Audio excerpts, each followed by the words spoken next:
c'est l'heure des produits terminés.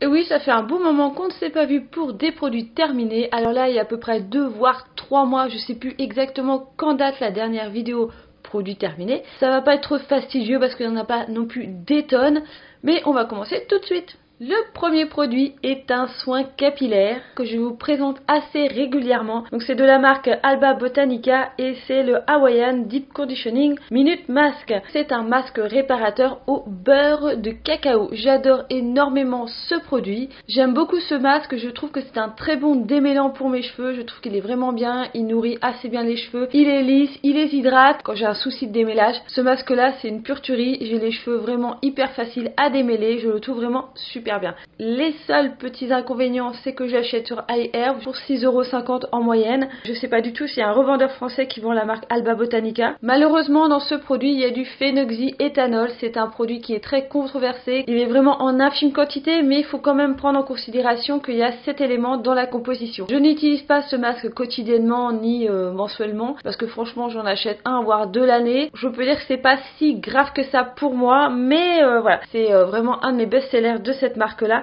Alors Alba Botanica n'est pas une marque bio, la plupart des compositions de leurs produits n'est pas super top, c'est vraiment l'un des rares produits de cette marque qui est voilà à 99% clean, donc faut vraiment faire attention avec cette marque. Mais sinon moi j'adore ce truc. Ensuite on va rester dans le capillaire. J'ai fini un shampoing de la marque Sobioéthique, le shampoing cheveux fortifié au guarana. Alors pourquoi j'ai retesté un shampoing de la marque Sobioéthique? Parce que sous ma vidéo de shampoing Sobioéthique, il y a quelques-unes qui m'avaient conseillé un autre shampoing en fait, donc la gamme fortifiante. Bah voilà, j'ai le même délire qu'avec l'autre shampoing. Je trouve qu'on a du mal à étaler le shampoing sans en prendre une grosse quantité, parce que vu qu'il n'y a pas d'agent moussant comme un shampoing conventionnel, c'est un peu plus merdique à étaler. Bah, j'ai envie de dire n'importe quel shampoing basique aurait fait le même boulot. Voilà, ça m'a pas transcendé. Je sais pas, là j'ai vraiment un souci avec cette marque. Pourtant il n'y a rien qui devrait être un souci dans la composition, tout ça, mais non, clairement j'ai pas forcément aimé ce shampoing. Il ne m'a pas forcément fait des plus beaux cheveux. Je pense que ça va être mon dernier test de la marque Sobioéthique et après je vais carrément arrêter cette marque au niveau des shampoings. Pour rester chez Sobioéthique, j'ai fini un douche crème amande et miel hydratation gourmande. L'odeur était très enivrante. J'aime beaucoup l'odeur d'amande dans les gels douche. Après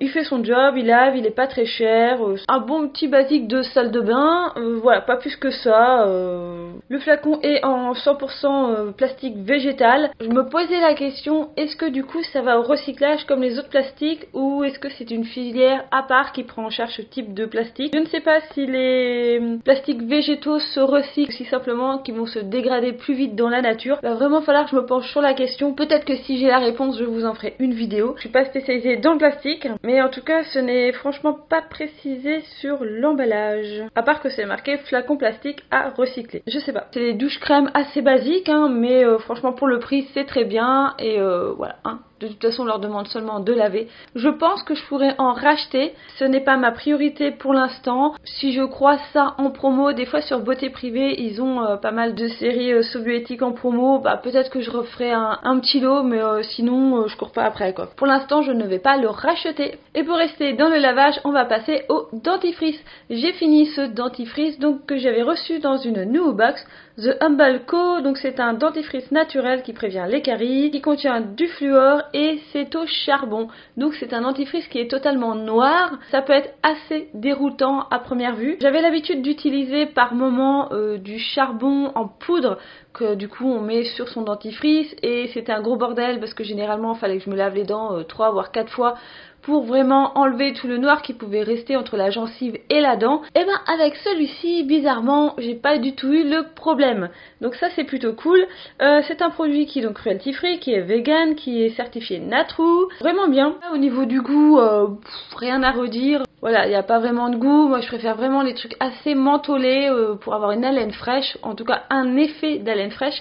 Et là, bon, pas plus que ça. Ça lave, voilà, très bien, mais c'est ce qui est un petit peu dommage. Donc ce dentifrice vaut 4,50 €, c'est un petit peu la moyenne des prix dans les dentifrices bio. Donc est-ce que je le rachèterai? Je pense pas. Ensuite, un autre dentifrice que j'ai fini, c'est celui-ci, c'est le pur aloe, avec de l'aloe vera bio et équitable. Donc c'est un cosmé bio, il y a le 1% force de planète. C'est un produit français. Celui-ci, je l'ai acheté sur La Fourche, parce que je fais mes commandes de produits secs sur La Fourche et je l'ai acheté dans les 4 euros. Alors, ce dentifrice, je l'ai acheté car c'est le dentifrice préféré de Friendly Beauty. Et ben moi ça va être le dentifrice que je ne peux pas blairer. Pourquoi? Déjà parce que quand on l'ouvre et qu'en fait le dentifrice sort, déjà ça a un aspect assez ragoûtant. Je trouve que le dentifrice a une couleur d'aloe vera, donc il est un petit peu vert, transparent, vert marronné. Donc déjà au niveau de la couleur c'est vraiment pas très sympathique le matin de faire ce genre de choses. Et en plus 2-3 fois quand je mis mon dentifrice sur ma brosse à dents, il y a la moitié qui est tombée à côté parce qu'en fait il est hyper liquide par rapport à des dentifrices un petit peu plus crémeux. Donc ça tu te fais avoir au début, après tu te fais plus avoir. Je trouve qu'il a pas spécialement de goût, c'est un petit peu neutre. Alors c'est marqué menthe bio, ouais ok, mais menthe bio sans goût. Voilà, moi je veux vraiment un dentifrice mentholé qui te laisse la laine fraîche et celui-ci m'a pas du tout laissé la laine fraîche. Voilà, il a beaucoup de choses pour plaire ce dentifrice, mais il m'a pas du tout séduit. Moi j'ai été clairement déçue par ce produit. Alors il ne mousse pas beaucoup, moi j'ai envie de dire tant mieux, mais ouais, je sais pas, il m'a pas du tout séduite, j'ai même été plutôt... je l'ai fini par obligation parce que voilà, un truc comme ça, j'allais pas non plus ne pas le finir. Clairement, je ne rachèterai pas de dentifrice de la marque Pure Aloe. Ensuite, j'ai terminé un bain moussant. Alors, c'est la marque Organic Shop et c'est un bain moussant au chocolat au lait. Certification Cosmo Natural et ce bain moussant, je l'ai acheté sur EcoVerde. Organic Shop, c'est donc une marque russe apparemment, parce que j'ai pas trouvé trop d'informations. C'est un bain moussant nourrissant. Bon bah, c'est un bain moussant quoi, hein. Ça fait de la mousse. La mousse par souvenir, elle restait pas autant que dans un produit conventionnel, mais voilà, ça moussait très bien. Il y avait une petite odeur de chocolat. Vraiment très légère, mais voilà, ça faisait son job, j'ai rien à redire sur ce produit. En plus, il coûte pas très cher pour un bain moussant bio, il coûte 3,50€ sur EcoVerde, donc c'est une petite affaire. Cette marque fait des beurres corporels, des bains moussants, des gommages pour le corps. Voilà, c'est un petit peu le Body Shop version russe, mais avec une composition super clean. Je penserais essayer d'autres parfums que celui-ci au niveau des bains moussants, mais je trouve que c'est vachement dur de trouver un bain moussant en version totalement bio, qui fasse de la mousse, et qui mousse pas seulement quand il y a l'eau qui coule, qu'il y a une mousse qui reste un petit peu. Je trouve que celui-ci faisait à peu près le job, hein, c'est pas miraculeux, mais pour 3,50€, il faisait très bien son job. Voilà, donc je pense racheter des produits de cette marque. Ensuite, j'ai terminé un nettoyant pour visage. Donc, c'est un nettoyant moussant 1000 roses de chez des Andalou Naturals. Alors, pourquoi j'ai testé ce produit? Je suis abonnée à la chaîne by Réo. Donc, Réo adore ce produit. Voilà, ce nettoyant moussant pour peau sensible.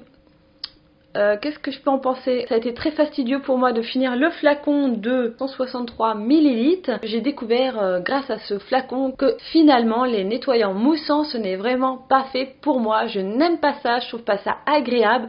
La mousse sur le visage, j'ai l'impression d'être un mec et d'aller me raser. J'aime pas l'aspect mousse sur le visage. C'est purement psychologique, hein. Après il faisait très bien son job. Je trouve qu'il asséchait la peau et j'étais obligée d'hydrater fortement ma peau après. J'ai mis vachement de temps à finir ce produit. Ça fait au moins 6 mois qu'il est sur le bord de mon lavabo. Je me suis forcée à le finir. Ouais, franchement c'est vraiment l'aspect mousse sur le visage, là un peu comme de la crème à raser. Et c'est surtout ça que j'aime pas en fait. Ça n'apporte pas quelque chose en plus à la peau.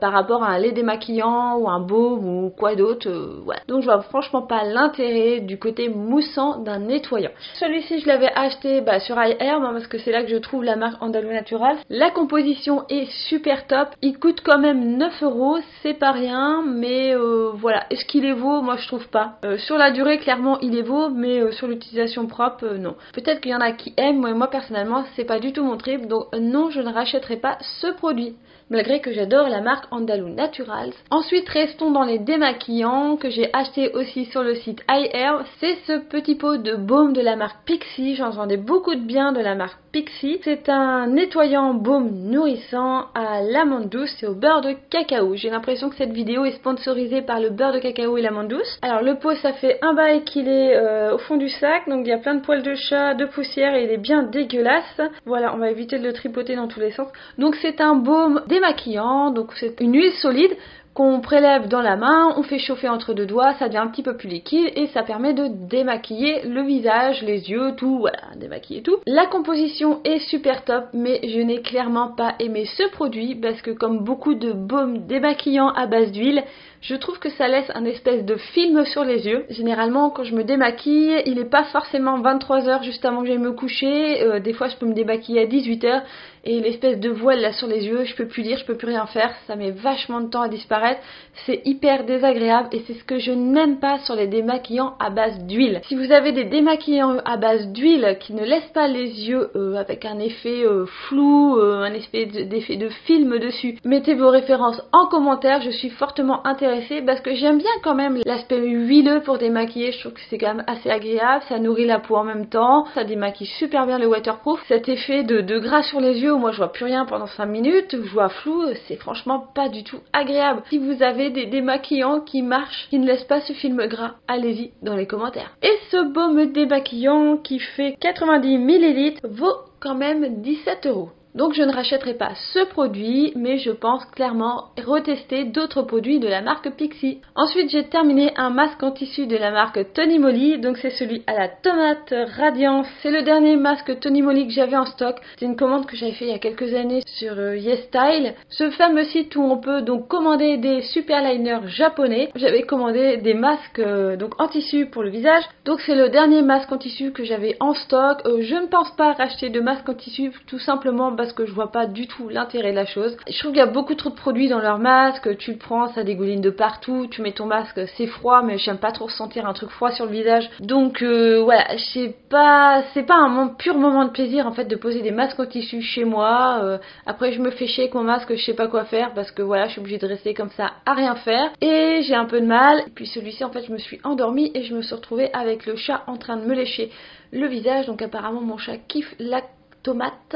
Et voilà, même après avoir laissé poser ce masque presque 30 minutes, et ben je n'ai vu aucun effet sur mon visage plus qu'une pauvre crème hydratante. J'ai enfin fini ce stock de masques en tissu et je ne pense pas en racheter. C'est vraiment pas top d'un point de vue écologique. Et puis voilà, c'est plein de caca prout dedans. Voilà, c'est plein de silicone, de polymère, de copolymère, de phénoxyéthanol. Voilà, la composition est purement dégueulasse. Non, je ne rachèterai pas de masques en tissu. Je crois que même en version bio, j'ai même pas envie de les tester. Voilà, c'est bien un truc que je vais arrêter pour ma conscience écologique, ce sont les masques en tissu. Donc non, je ne rachèterai pas ce produit. Ensuite, j'ai terminé ce petit flacon de chez Sanoflore. Alors, c'est la véritable eau florale de rose ancienne bio. Alors, moi, je m'en sers le matin pour réveiller ma peau. Je m'en sers aussi après un démaquillage, voilà, pour réhydrater ma peau. Alors, celle de Sanoflore, très bien, hein, très bonne marque, Cosme Bio. Voilà, 200 ml. Là, je suis arrivée au bout. J'ai vraiment eu du mal à finir les 50 derniers millilitres. Je me forçais un peu. Je me suis un petit peu lassée de cette odeur de rose. L'odeur n'est pas franchement agréable. Ça vaut pas la fleur d'oranger. En plus, je trouvais que c'était moins en moins efficace sur ma peau. Je ne sais pas si c'est parce que ma peau s'était habituée aux composants d'hydrolat et que ça ne lui apportait plus rien. Donc cette eau de rose vaut 16 € sur le site de Sephora. On la trouve aussi un petit peu partout. Je ne rachèterai pas pour l'instant de l'hydrolat de rose, tout simplement parce que j'ai pas mal de bouteilles d'avance de ce type de produit. Donc on va peut-être finir le stock avant de racheter autre chose. Mais sinon, clairement, je m'en retournerai assez régulièrement sur la marque Sanoflore parce que j'aime beaucoup cette marque. Malgré que les produits soient un petit peu chers, mais j'aime beaucoup leur eau florale. Donc non, je ne rachèterai pas ce produit, mais oui, je rachèterai des produits de la marque Sanoflore. On arrive bientôt au bout de cette vidéo. J'ai fini ce petit sérum relaxant de la marque Nourish London. Stimule naturellement la production de collagène riche en acide hyaluronique hydratant. Ça sent vraiment fortement la lavande quand on le met. C'est assez particulier. Moi, j'ai eu du mal au début à m'habituer à l'odeur de lavande. Ça pénètre super vite dans la peau. Ça s'applique très très bien. Il n'y a vraiment pas de souci. Je crois que ce petit flacon de 15 ml m'a fait 3 semaines. Donc j'ai envie de dire que la dernière semaine, j'ai commencé à avoir des rougeurs sur le visage. Je faisais une petite réaction allergique aux huiles essentielles de lavande. C'est super. Donc je ne pense pas racheter ce produit à cause de ça. Je pense aussi faire super gaffe dans les prochains produits que je vais acheter qu'il n'y ait pas d'huile essentielle de lavande parce qu'apparemment je réagis à l'huile essentielle de lavande. En plus voilà, l'odeur était assez forte. C'est pas forcément ce qui me plaisait le plus dans ce produit. Je suis mitigée. Efficace mais pas forcément très très agréable à l'utilisation pour moi. Ce produit vaut la peau du cul. En gros ce petit flacon de 15 ml vaut 15 €. En plus la composition elle est est hyper longue. Genre il y a de la poudre de carotte, donc il y a la lavande, il y a du gingembre, il y a l'aloe vera. Je ne sais pas exactement c'est quoi qui m'a fait cette petite allergie. Bon après c'était passager, hein. J'étais pas rouge tomate pendant 3 heures. Contente de l'avoir testé. Je ne rachèterai pas ce produit en particulier. Par contre je suis quand même assez intéressée sur Nourish Sandal, malgré que les prix quand même sont assez élevés et n'est pas forcément dans la gamme de prix que j'ai envie de mettre dans un sérum hydratant. Donc je sais pas, si je recroise cette marque pendant des soldes ou des choses comme ça, oui clairement je suis potentiellement susceptible d'acheter un de leurs produits, sinon à plein pot comme ça, non. Et pour terminer, c'est un petit peu la tradition de toutes mes vidéos produits terminés. J'ai terminé un mascara. C'est le Lash Domination de Bare Minerals. Donc c'est un mascara que j'avais commandé à la fête des mères. Alors c'est pas les fêtes des mères 2019, hein, ce serait trop tôt. C'est pas la fête des mères 2018, c'est pas la fête des mères 2017. Je pense que c'est à la fête des mères 2016 que j'avais eu une super promo. J'ai trouvé plutôt pas mal. Oui, j'ai mis vachement de temps à finir parce que vu que j'avais 50 000 mascaras d'entamer, bah voilà, que j'ai que 2 yeux, donc il y a un moment où j'ai essayé de finir d'autres trucs avant de finir celui-là. La brosse est assez originale vu que les petits picots sont en forme de spirale. Je trouve ça assez pratique pour pouvoir enrober l'ensemble des cils. Je trouvais plutôt pas mal ce petit mascara. Bon, c'est pas du tout bio, voilà. Pas non plus une mauvaise marque, Bare Minerals, c'est assez réputé. Au niveau du volume, clairement non. N'oublie pas, les petits cils, ça enrobe très bien les cils. Après, au niveau du volume, franchement, je trouve qu'on a plus de longueur que de volume. Je l'ai pas trouvé ouf. Il y a vraiment beaucoup d'autres mascaras qui font beaucoup plus de volume que celui-ci, mais il n'était pas désagréable à utiliser. Alors non, je ne rachèterai pas ce mascara en particulier, tout simplement parce que vous savez très bien que j'ai encore 350 000 mascaras à finir et que je n'arrête pas d'en racheter ou d'en avoir dans des box, donc voilà. Et c'était donc le dernier produit de ce sac. Et comme d'habitude, si cette vidéo vous a plu, n'hésitez pas à laisser un pouce en l'air, à partager cette vidéo. Et sinon, je vous dis comme d'habitude à une prochaine vidéo. Bye bye!